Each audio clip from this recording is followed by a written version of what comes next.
Yan siya.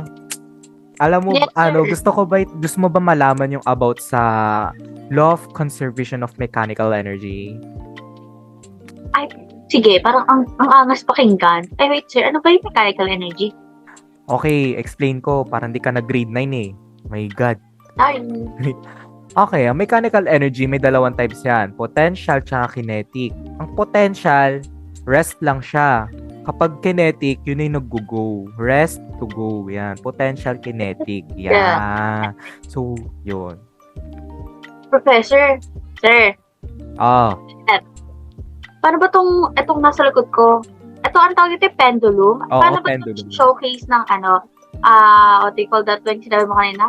Law of Ayun, the of conservation. conservation of mechanical energy. Okay. Tignan mo, my dear. So, ang pendulum, kapag nagsiswing siya ng higher, tumataas ang potential energy niya. Pero kapag bumababa na yan, yan yung kino-convert na yung potential energy into kinetic energy. So, yeah, that's how you do it. Yeah, how you explain that. Very easy. Okay. Wow, nakakamiss naman mag-EK, sir. Yung mga roller coaster dun. Ay, wait, sir. Bakit ba may roller coaster dito sa topic natin? Simple lang, Yesha. So, as I said earlier, kapag potential energy, nasa rest lang siya. Kapag kinetic, nag-go. So, before tayo pumunta sa exciting part sa roller coaster, nasa potential energy pa lang tayo nun. May potential energy. Then, kapag nandun natin sa potential part, pabagsak na like, ganun. Kinetic energy, pag ganun, yun na, may kinetic energy na tayo. Ganun lang yun. Okay po.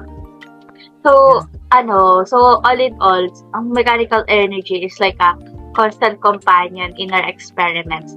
Always balance and conserve. Yeah, so, tama ka dyan. So, ang law of conservation of mechanical energy is the guardian of our scientific endeavors, ensuring energy's eternal dance. So, nagets ba? Lahat-lahat. Again, sir, potential, kinetic. Tama. So, goodbye. Bye.